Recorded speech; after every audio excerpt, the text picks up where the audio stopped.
रामकृष्ण हरी सज्जन हो, चांगल्या वस्तूंचा त्याग या विषयावर आजचा हा आपला भाग आहे. आता चांगलं आणि वाईट व्यवहारामध्ये काय सगळ्यात काय कोण ठरवतं?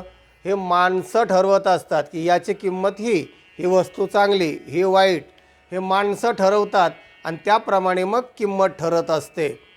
तेव्हा सोन्याची किंमत जास्त आता किती पार 80,000पर्यंत सोन्याची किंमत गेलेली आहे. आणि लोखंडाची फार कमी आहे. लोखंडाची ही किंमत, अमुकाची ही किंमत.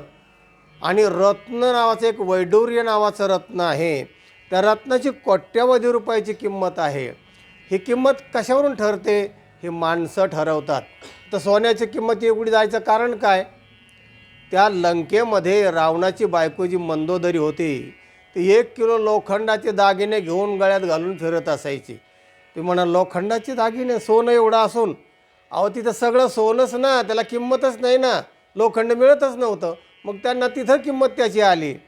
म्हणजे अशा प्रकारचं माणसं हे ठरवत असतात. एका सुभाषितकाराने तर फार छान मांडलेला आहे. तो म्हणतो की जे तुम्ही रत्न वगैरे म्हणता ना, तर ते रत्न म्हणजे दगडाचे खडे आहेत म्हणतो. पृथिव्याम त्रीणि रत्नानि जलम अन्नम सुभाषितम मूढे पाषाणखंडेषु रत्न संज्ञाभिधीयते.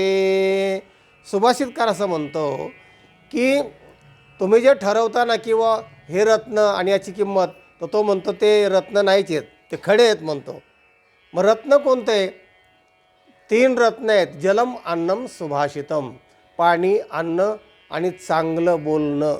हे 3च रत्न जगामध्ये आहेत.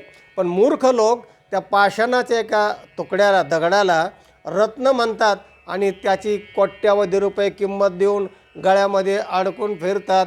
मग जर समजा भूक लागली तर मग रत्न खाऊन चालेल का?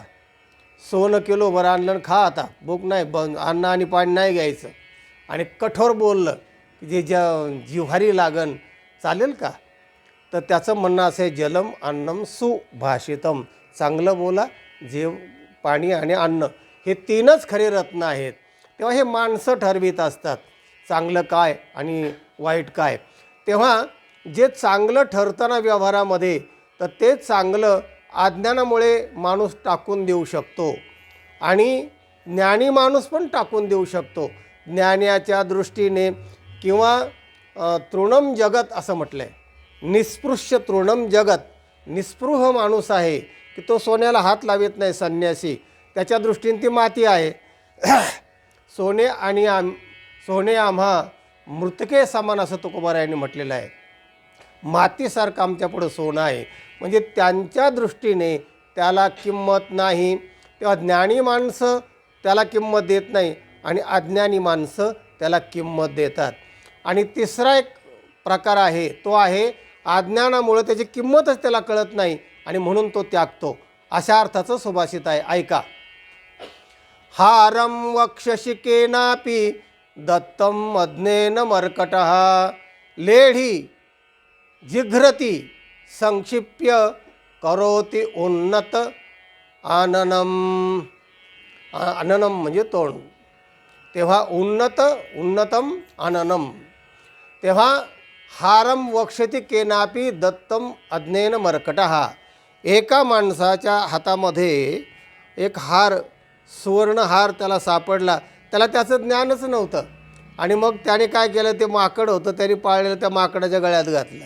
आता ते माकडच त्याने ते गळ्यात पाहून ते उड्या मारल्या. हारम वक्षसी केनापी, अज्ञानामुळे त्या माकडाच्या गळ्यामध्ये हार घातला. आता माकडाला तरी कुठं ज्ञान आहे?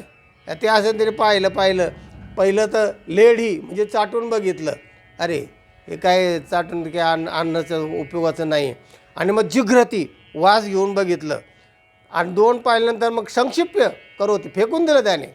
आणि पुन्हा असं वर तोंड करून ज्याने तो हार घातला होता त्याच्याकडे बघायला लागला. तेव्हा सांगायचं काय की गाढवाला काय गुळाची चव असणार? त्या दोघांना ज्ञान नाही ना. यांनी जरी व्यवहारात किंमत ठरवली तरी त्याचं ज्ञान असावं लागतं. आणि ज्ञान जर नसेल ना तर मग त्याची किंमत शून्य असते, नंबर 1.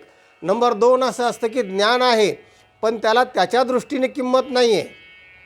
जेव्हा लंकेवर भगवान रामचंद्राने स्वारी केली, लंकाधीशाला मारलं आणि सीतेला घेऊन जेव्हा अयोध्येमध्ये ही सगळी मंडळी आली, तेव्हा ज्यांनी ज्यांनी सीता सोडवण्यासाठी मदत केली अशा सगळ्या लोकांचा महान एक समारंभ आयोजित केला आणि सगळ्यांचा सत्कार करायचं प्रभू रामचंद्राने ठरवलं. आणि मग काय तिथे बसली होती, सीता बसलेली आहे प्रभू रामचंद्राच्या शेजारी. मोठे मोठे ज्यांनी ज्यांनी कामं चांगले केले होते ते पहिल्या दुसऱ्या लाईनला, बाकीचे सगळे अयोध्यावासी सगळे गच्च दरबार भरला की कोणी कोणी काय केलं. आणि मग प्रभू रामचंद्र प्रत्येकाचं वर्णन करायचा आणि त्याला त्याप्रमाणे हार घालायचा, गुच्छ द्यायचा, काही मानधन वगैरे असं प्रत्येकाला द्यायला लागले. सगळ्यांचे झाले, पण तो हनुमान जो बसला होता प्रभू रामचंद्राच्या पायाजवळ त्याला काहीच नाही दिलं. अरे, सीतेचं लक्ष होतं, बायांचं फार लक्ष असतं की आपला नवरा कोणाला काय काय देतो इथे. त्याप्रमाणे सीतेच्या लक्षात होतं की याचा का नंबर आहे, सगळे संपले तरी याचा नंबर नाही. मग सीतेने प्रभू रामचंद्राचं लक्ष वेधवलं. म्हणले, अहो प्रभू, तो तुमचा आत्मा असणारा हनुमान समोर बसला आहे आणि त्याला काय द्या ना. तो प्रभू रामचंद्र म्हणतात, त्यासे द्यावया काहीही नसे या जगत्रयी, करू तरी कसे त्यासे द्यावया.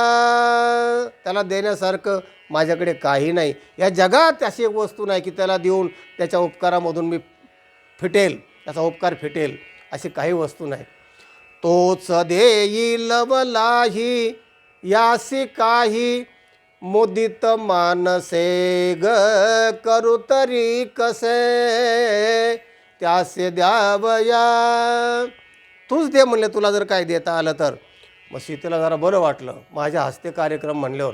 तर सीतेने त्या प्रेमाच्या भरामध्ये आपल्या वडिलांनी घातलेला जो लग्नामध्ये हार होतला ना, नवरत्नाचा हार, तो गळ्यातून काढला आणि हनुमंताच्या गळ्यात घातला आणि आभार मानले हनुमंताने. हनुमंत जाऊन पुन्हा खाली बसला आणि बसल्यानंतर असा हार काढला, त्याने पाहिलं आणि एक मोती काढला, काडक्याने फोडला, दात दोन शकलं केले, पाहिलं, फेकून दिलं. दुसरा एक दोन फेकून दिला, हारही फेकून दिला. सीतेचा जीव कासावीस झाला. अगो बाई, म्हणले काय हे वानर, हे हा वनचिरच म्हणून येऊन जाऊन याला काय कळायची याची किंमत. हे म्हणाले, हां माकड चेष्टा करतोस आणि हार फोडतोस, म्हणे लाखो मोलाचे एक एक रत्न आहे ते. तर मला सीते, दिलेल्या दानावर प्रेम करणं अधमाचं लक्षण आहे. तेव्हा तुम्ही मला हार दिला आहे ना, तर तो माझा झाला. मग तू फोडतोस ना, पण तो त्याची किंमत तुला कळत नाही आहे. म्हणजे त्याची किंमत मला कळते का तुला कळते मला माहिती नाही आहे, पण प्रभू रामचंद्राच्या जवळ राहून तुला रामाची किंमत कळलेली नाही. कारण या रत्नामध्ये तू जे समजतेस ना, त्या रत्नामध्ये मी पाहिलं फोडून, तर यात राम नाही. जिसमें राम नाही उसका मेरे पास कुछ काम नहीं, फेक देता हूँ.